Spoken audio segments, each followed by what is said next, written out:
इस कहानी की शुरुआत में हम हैना नाम की लड़की को देखते हैं जो मैक्स नाम के लड़के से लिफ्ट मांगती है और मैक्स उसे लिफ्ट देने के लिए तैयार हो जाता है। तभी वहाँ पर हैना का साथी डैन भी आ जाता है। मैक्स इन दोनों को अपनी गाड़ी के पीछे बैठने के लिए कहता है, लेकिन तभी हैना और डैन मैक्स से कहते हैं कि तुम अपनी गाड़ी से जल्दी से बाहर निकल जाओ। यह सुनकर मैक्स हैरान हो जाता है, लेकिन इससे पहले कि मैक्स कुछ और समझ पाता तभी डैन एक हथौड़े से इस पर हमला करके इसे जान से मार देता है। इसके बाद डैन इसके बॉडी को टुकड़ों में काटने लगता है और अब हमें पता चलता है कि डैन और हैना दोनों ही एक सीरियल किलर है और इन दोनों ने कुछ दिनों पहले ही शादी की है। इसके बाद हम जैक नाम के एक लड़के को देखते हैं जो अपने घर को छोड़कर जा रहा था क्योंकि उसके डैड शराब पीने के बाद सभी लोगों से लड़ाई करते और उसके बाद उन्हें भी मारते थे। इसके बाद यह अपने घर से निकल जाता है और घर के बाहर हम मैसी नाम की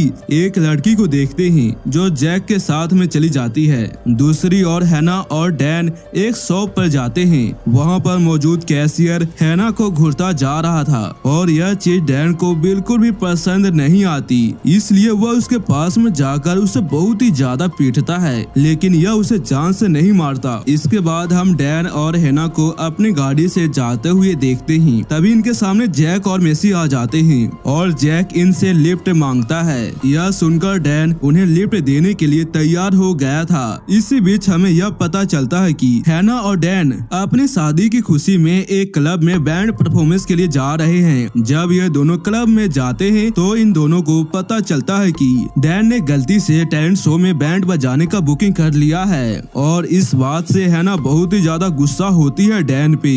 इसके बाद जैक एक आदमी से पूछता है कि आसपास कोई रहने की जगह है क्या, जिस पर यह कहता है कि यहाँ से बस कुछ ही दूर पर तुम्हें रहने के लिए एक होटल मिल जाएगा। डैन और हैना के पास में भी अभी कोई रहने की जगह नहीं थी, इसलिए यह दोनों भी इनके साथ में चले जाते हैं। इसके बाद हम इसी शहर के नदी के पास में एक कपल को देखते हैं और ये दोनों आपस में मस्ती कर रहे थे। तभी अचानक से एक खूनी आकर इन दोनों को बहुत ही बुरी तरीके से जान से मार देता है। इसके बाद ये चारों उस आदमी के बताए गए एड्रेस में चले जाते हैं और वहाँ पर रीचा नाम की लड़की इन्हें बताती है कि तुम चारों को यहाँ पर रहने के लिए खाना पानी सब कुछ मिल जाएगा। और इसके बाद हम हैना को कीचड़ में देखते हैं और उसके पास में रीचा आकर उसे कहती है क्यों ना हम अगले दिन हाइकिंग पर चले और यह इसके लिए तैयार हो जाती है। जब सभी लोग सोने की तैयारी कर ही रहे थे तभी रीचा के दरवाजे पर कोई आता है और यहाँ पर कोई और नहीं बल्कि माइकल है जो पहले इस टाउन का शेरिफ था। माइकल रीचा से कहता है कि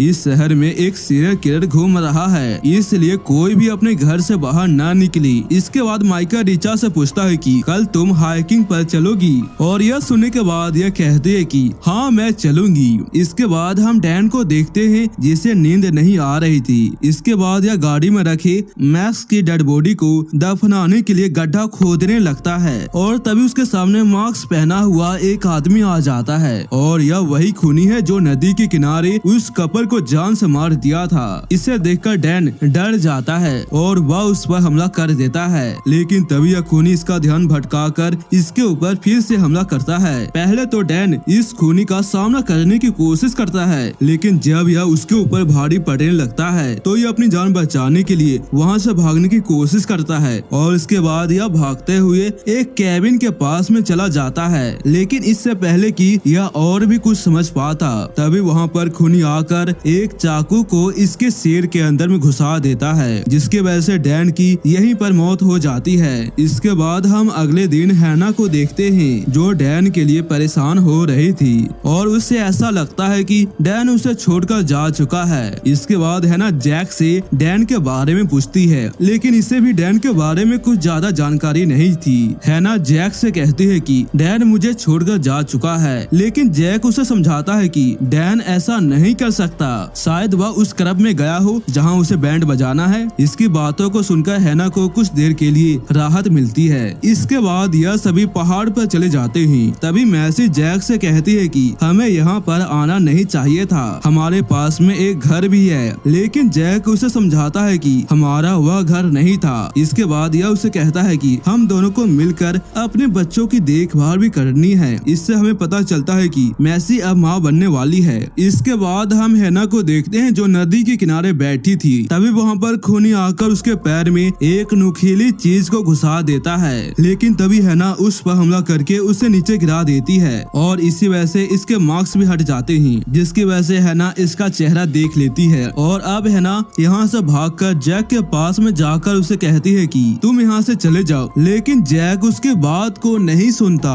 और वह उससे पूछने लगता है कि तुम्हारे साथ में क्या हुआ। लेकिन इससे पहले कि हैना उससे कुछ बता पाती, तभी वहाँ पर खूनी आकर एक बड़े से चाकू को जैक के ऊपर चला देता है, जिसकी वजह से जैक का मुंह बहुत ही बुरी तरीके से कट जाता है। दूसरी ओर हम मैसी और माइकल को आपस में बातें करते हुए देखते हैं। तभी वहाँ पर रीचा आकर उनसे कहती है कि हैना ने जैक को जान से मार दिया है। तभी वहाँ पर हैना भी आ जाती है और कहती है कि रीचा ने जैक को जान से मार दिया है। यहाँ पर माइकल इन दोनों की बातों से कंफ्यूज हो गया था और तभी पीछे से रीचा माइकल के ऊपर में हमला करके उसे जान से मार देती है और इसी से हमें यह पता चल जाता है कि खूनी कोई और नहीं बल्कि रीचा है। इसके बाद हम देखते हैं कि मैसी हैना को लेकर भाग रही थी और यह भागते हुए एक कैबिन के अंदर में चली जाती है और इस कैबिन के अंदर में बहुत ही सारे इंसानी मांस से लटके हुए थी। इसके बाद यह दोनों खुद को किसी तरह से संभालते हैं। तभी वहाँ पर रीचा भी डैन की डेड बॉडी को लेकर आ जाती है और इनके सामने ही रीचा जैक के अंदर से सभी अतरिया बाहर निकाल देती है। उसी समय वहाँ पर रखा हुआ रेडियो है, जिसके अंदर से एक बच्चे की आवाज आती है और यह आवाज रीचा को माँ कहती है और इसका बेटा इससे कहता है कि मुझे भूख लगी है, मुझे खाना दो।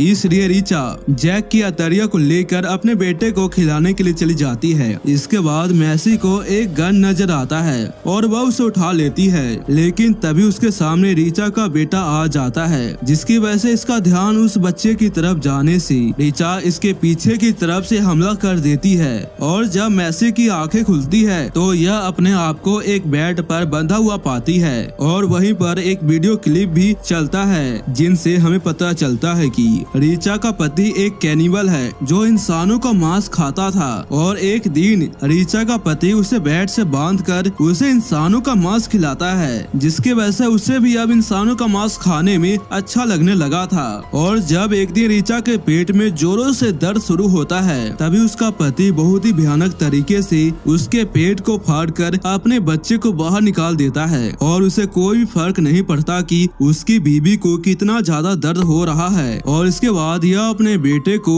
खून पिलाने लगता है। इसके बाद हम रीचा को देखते हैं जो अपने आप को किसी तरह से संभालती है और एक गन से अपने पति को जान से मार देती है। इसके बाद हम प्रेजेंट टाइम का सीन देखते हैं जब रीचा मैसी के पास में जाती है। तभी हम हैना को देखते हैं जो एक गन से रीचा के ऊपर में गोली चला देती है। इसी बीच मैसी हैना को दोबारा से रीचा पर गोली चलाने के लिए कहती है, क्योंकि यह गोली उसके कंधे पर लगी थी, लेकिन हैना उसकी बात को नहीं सुनती और वह उसे खोलने लगती है और तभी रीचा हैना के ऊपर में हमला कर देती है और अब ये दोनों एक दूसरे से लड़ाई करते हैं। तभी अचानक से रीचा के हाथ में गन लग जाता है और यह इस गन से वहाँ पर रखे लाइट को बुझा देती है। इसी बीच मैसी लाइटर लेकर अंधेरे में हैना को खोजती है और यह देखती है कि रीचा ने हैना को बहुत ही बुरी तरीके से जान से मार दिया है। जब मैसी यहाँ से भागी रही थी तभी उसके सामने रीचा आ जाती है और वह उसे पकड़कर बाथ टब में फेंक देती है।